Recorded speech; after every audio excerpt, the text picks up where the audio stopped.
Hey everyone, welcome back for another deep dive. Yeah. I was out grabbing coffee the other day. Oh, yeah. Yeah, and it was a Kenyan blend, of course, and it just got me thinking about how much the world has shrunk, you know? Right. It's amazing how interconnected everything is. Yeah. So today we're going to unpack that feeling. Okay. We're going to explore globalization and its impacts, especially as new powerhouses like China and India and Brazil step onto the world stage. Right. We've got a stack of presentation slides here to guide us. And let me tell you, the insights are mind-blowing. It's not just about feeling connected, though, is it? Right. Those seemingly small, everyday actions, like choosing that Kenyan coffee, Yeah. they represent massive economic and political shifts. Uh-huh. These slides really paint a picture of a world undergoing a truly fundamental transformation. Okay, so let's unpack this. Yeah. We're throwing around the word globalization, but what exactly does that mean? Hmm. Is it more than just, being able to buy stuff from all over the world? It's definitely more than just shopping, although that's certainly part of it. Sure. Globalization is really about the increasing interconnectedness of economies, societies, and cultures across the globe. Okay. Think of it as a web of relationships Okay. that's constantly expanding and evolving. A web of relationships. I like that. Yeah. And what's driving this expansion? Right. The slides mention technology, trade, and communication. Right. Are those the main forces at play here? Absolutely. Technological advancements have been a game changer. Yeah. The internet has revolutionized communication and commerce. Uh-huh. Smartphones have put global connectivity in our pockets, Right. and faster transportation has shrunk the world, making it easier to move goods and people across borders. So it's like the world is becoming one giant interconnected village. That's a great analogy. Yeah. And it's not just technology driving this shift. Okay. Trade liberalization has played a crucial role as well. Okay. Countries are increasingly opening up their economies, leading to a surge in international trade and investment. Gotcha. The slides actually point out that global trade has increased by over 1,000% since 1950. Wow. A 1,000% increase. Yeah. That's a staggering number. It is. It really highlights the scale of economic integration we're talking about here. Absolutely. Okay. And we can't forget about the impact of global communication. Right. Social media platforms like the one we're on right now Yeah. allow us to connect with people on the other side of the planet in an instant. Yeah. This instant communication has transformed the way we interact and understand the world. Mm-hmm. Think about it. Protests, social movements, even fashion trends can spread like wildfire thanks to global connectivity. You're right. It's mind-blowing when you stop and think about it. It is. But hold on. The slides also hint that globalization isn't all sunshine and roses. Right. There's some downsides too, right? Yeah. What are some of the potential pitfalls we should be aware of? You're absolutely right. Hmm. Globalization is a complex phenomenon. Yeah. And like any complex system, it has its downsides. Sure. One of the biggest concerns is rising inequality. Okay. While globalization can lead to overall economic growth, the benefits aren't always distributed evenly. So while some people and countries might benefit immensely, Yes. others could be left behind. Exactly.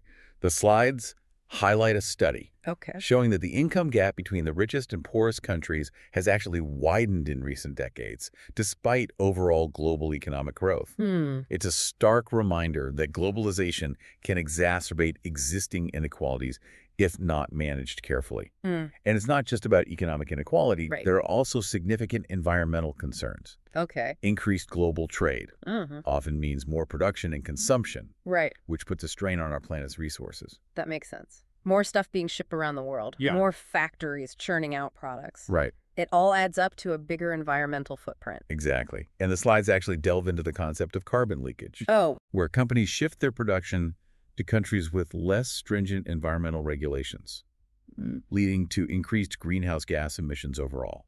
so even if we're making progress on sustainability in some parts of the world, Right? globalization can actually shift the problem elsewhere rather than solving it. Exactly. That's a sobering thought. It is. And then there's the potential for increased conflict Oh, okay. in a globalized world. As countries become more interconnected, Yeah. they also become more interdependent, Right. which can lead to competition Mm. over resources, trade disputes, or even geopolitical rivalries. You mentioned trade disputes. Are we Right. talking about like those trade wars we see in the headlines sometimes? Exactly. Those are a prime example of how economic interconnectedness can create friction. Okay. And the slides go beyond just trade wars, Okay. highlighting the potential for conflict over resources like water or rare earth minerals, which are essential for many modern technologies. So globalization can actually make these resources more scarce Yeah. and therefore more likely to cause conflict. That's right. And we can't forget about cyber warfare. Right. In a hyper-connected world, critical infrastructure like power grids and financial systems Uh-huh. become more vulnerable to attacks from anywhere in the world. It seems like globalization is a real double-edged sword. It is. It connects us and creates opportunities, Right. but it also amplifies existing risks and creates new ones. Yeah. Okay, so we've covered the what and the why of globalization. Right. Now let's dive into the rise of new powers. Okay. This is where things get really interesting. Yeah. For centuries, the global stage has been dominated by Western powers. Right. But the slides suggest that a new set of players are emerging. That's right. We're witnessing a historic shift in the balance of power. Wow. Countries like China, India, and Brazil are experiencing rapid economic growth Okay. and are starting to exert their influence on the world stage. Okay. China in particular is on track to surpass the U.S. as the world's largest economy within the next decade, according to some projections. That's a seismic shift. What's fueling the rise of these new powers? Hmm. Is it simply a consequence of globalization? Yeah. Or are there other factors at play? Globalization has certainly played a role, Okay. providing these countries with access to new markets, technologies, and investment opportunities. Mm-hmm.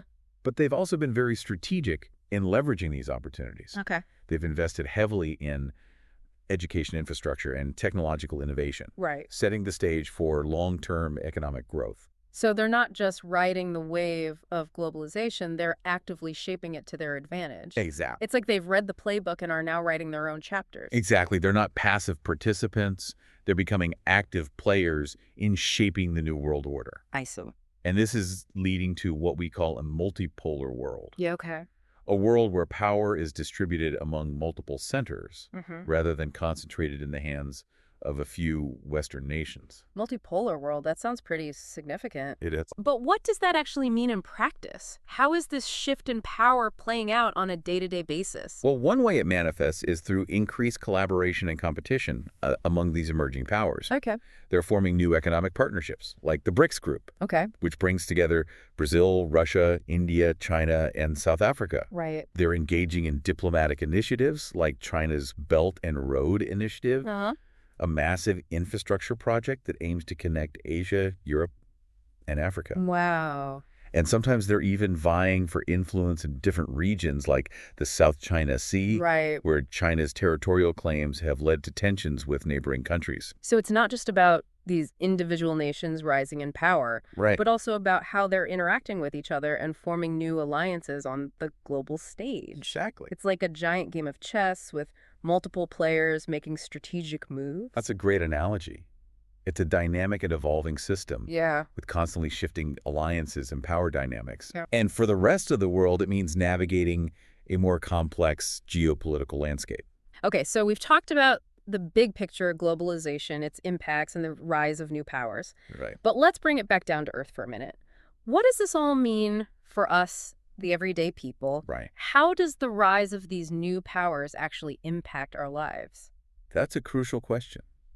It's easy to think of these geopolitical shifts as abstract and distant, Yeah. but they have real implications for all of us. Right. For one, the rise of these new economic powerhouses could create new job opportunities, Okay. especially in fields related to technology, international trade, and cultural exchange. So learning Mandarin or Hindi might not be a bad idea. It certainly couldn't hurt. Yeah. But on a more serious note, Sure. it also means we need to be aware of the potential for increased global competition, Okay. both economically and politically. Right. As these new powers gain influence, Yeah. it's only natural that they'll assert themselves on the world stage. Exactly. Mm-hmm. And their choices regarding things like trade, environmental policy, and human rights Okay. will have global repercussions. So it's not just about economic power. Right. It's about values and how those values shape the new world order. Precisely. Yeah.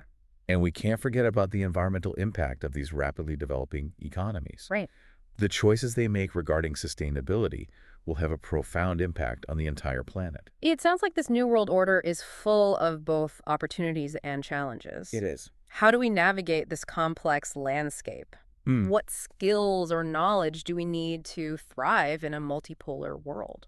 That's a great question, and it brings us to the heart of why we're doing this deep dive. Okay. It's not just about understanding the facts, Mm-hmm. but about developing the skills to navigate this increasingly complex world. So it's not just about memorizing facts and figures, Right. but about developing critical thinking skills. Yes, Being able to analyze information, Mm. consider different perspectives, and make informed decisions. absolutely. And it's about cultivating a global mindset, being open to different cultures and perspectives, Right. and being able to communicate effectively across borders. It sounds like adaptability and a willingness to learn are key. Exactly. The world is changing rapidly. Yeah. And those who can adapt and evolve will be best positioned to thrive. All right, we've covered a lot of ground. We've defined globalization, explored its impacts, and examined the rise of new powers like China, India, and Brazil. Right. What are some of the key takeaways you want our listeners to remember from this deep dive? So many fascinating points to consider. Where do we even begin to unpack all of this? Well, I think the most important takeaway is that we're living in a time of unprecedented global change.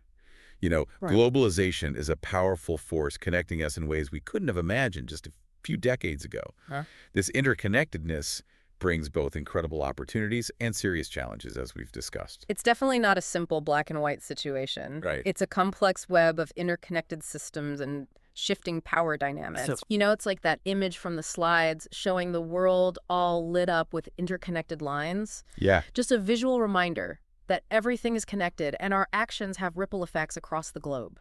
It really drives home the point that we're all part of this global system, whether we realize it or not. Yeah. And with the rise of these new global powers, the world is becoming increasingly multipolar. Right. This shift in power dynamics will have a profound impact on everything from international relations and trade to cultural exchange and technological innovation. So, as individuals, we need to be prepared to navigate this new world order. We do. But how can our listener, someone who's clearly interested in learning and understanding the world, apply this knowledge to their own life? Well, it starts with awareness. Okay. Pay attention to global news and events. Uh-huh. Think critically about the information you consume, Okay. considering different perspectives and potential biases. So don't just accept things at face value. Right. Dig deeper, ask questions, and challenge your own assumptions. Exactly. Engage in conversations with people from different backgrounds and cultures. Okay. Seek out diverse perspectives and challenge yourself to see the world through different lenses. So it's all about expanding our understanding of the world and our place in it. It is. Okay. And don't underestimate the power of individual action. Right. Even small choices like supporting fair trade products or advocating for sustainable practices can contribute to positive change. Every little bit counts. Yeah. We're all part of this interconnected world, and we all have a role to play in shaping its future. Mm. What strikes me is that this isn't just about economics or politics. It's about our values and how those values will shape this new world order. That's a profound point.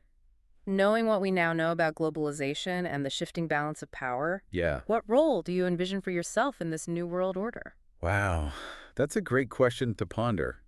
It Yeah. feels like this deep dive has opened up more questions than answers, Yeah. but in the best way possible. Gives us plenty to think about. And that's the beauty of exploration, isn't it? It sparks curiosity and encourages us to keep learning and growing. Well said. Well, folks, we've reached the end of our deep dive. But as always, it's just the beginning of the exploration. We've given you the tools, now it's up to you to use them. Go out there, stay curious, and keep learning. A huge thanks to you for joining us on this incredible journey. Until next time,